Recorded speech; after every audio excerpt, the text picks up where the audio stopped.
Hi guys, this is part two of a two-part video series about estimation. This is all about compatible numbers, so make sure you check out the first video before checking out this video, okay?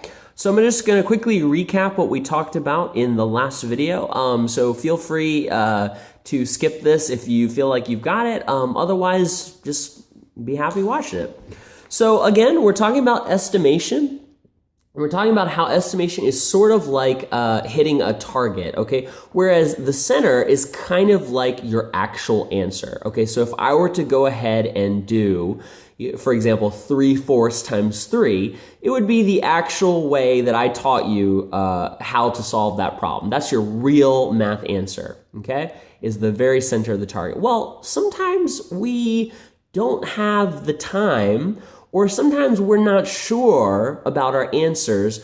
So estimation is a quick and dirty way that you can kind of get close to the center, kind of get close to the actual answer, okay? Now, another use of estimation, besides checking to see if your work is correct, is it's a quick and dirty way to work out problems. So for example, if you're in the grocery store, and you see that a bag of flour has 5 3/5 cups of flour, and you know that your recipe calls for 12 cups, you can kind of quickly work out what 12 divided by 5 3/5 is equal to by just bumping that up to 6. And you know that you've got basically 2 of those in a bag, okay? So at any rate, estimation is a quick and dirty way to get an answer. It's also useful in real life, not only to check your answer, but when you're in the grocery store, for example. Okay? All right, so let's get right into this. This is all about compatible numbers. So let me hop to my other page here. I have a couple math problems that I want you to consider. Okay? The first one is 37 divided by 4 1/8. Next one, 51 divided by 9 3/4. And the last one is 8 times 2 7/9. Oh my gosh, Mr. Carpenter, I'm so confused. I don't get it. We haven't learned division yet, and this looks too tricky. How in the world can I do it? Oh, I'm freaking out. Don't worry. You can do it. Trust me. So the first thing you need to know is, again, estimation is a quick and dirty way to do stuff, okay? And we're using a strategy called compatible numbers. Compatible numbers. Compatible numbers are just numbers that work better together. They're easier to work with, okay? Now looking here at 37 and looking here at 4 1/8, those numbers do not work very well together. It's awfully hard to just in your head divide 37 divided by 4 1/8. So with compatible numbers, we ask ourselves, are there easier numbers that we can bump these up to or bump them down to, not too much, but a little bit, to make our math problem easier? Sure, why not? 37. I got a brilliant idea. I'm going to bump this up to 40. I'm going to bump it up to 40. So let me go ahead and do that. I'm going to cross it out. And I bumped it up to 40. You'll see why I do that in a second. And here, 4 1/8, well, 1/8, that's almost nothing. It's almost nothing. It's pretty small. So 4 1/8, we could kind of imagine that that's just 4. Okay, so I'm going to go ahead and bump that down to 4.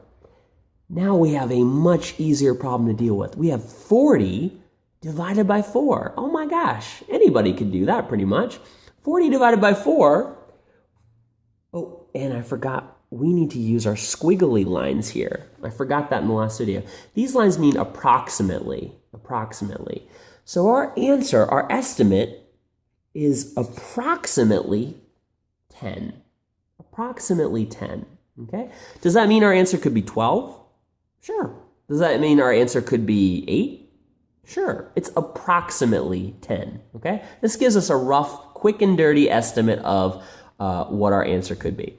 Let's do a couple more, and then I'll give you some practice problems. 51 divided by 9 3/4. What would you do here? Well, what I would do, I would go ahead and bump the 51, I would bump it down to 50. I will bump it down to 50, and you'll see why in just a sec.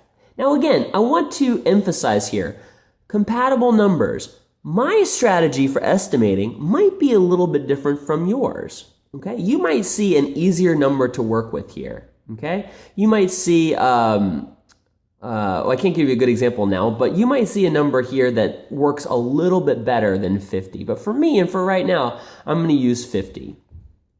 9 3/4, well, 9 3/4, I'm going to bump that up. 3/4 is almost one more whole. So I'm going to go ahead and add my one more whole with my 9, and I'm going to turn this into a 10. 9 3/4 can become a 10. I'm going to bump it up. Okay? So now, again, I have a much easier problem to work with. 50 divided by 10.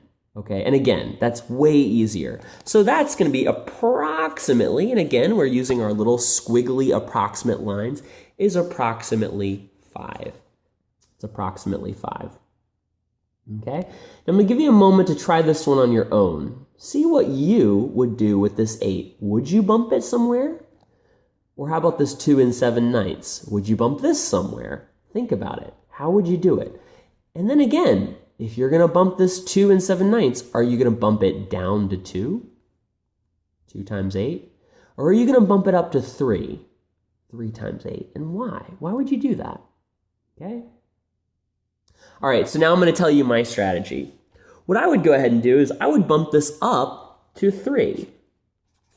Okay? And it makes sense because 7/9, well, that's almost one more whole. So 1 more whole plus 2 is equal to 3. So now our new math problem is we have 8 times 3. Okay? Well, our answer, again, an approximation, is approximately 24. Okay? All right, so hopefully that made sense to you guys. Again, feel free, if you have any questions, go ahead and post them on the site. Feel free to watch the video again. Feel free to make up some practice problems. And I'm also going to provide you with some practice problems to do on your own. Okay? All right, so toodaloo, and until next video.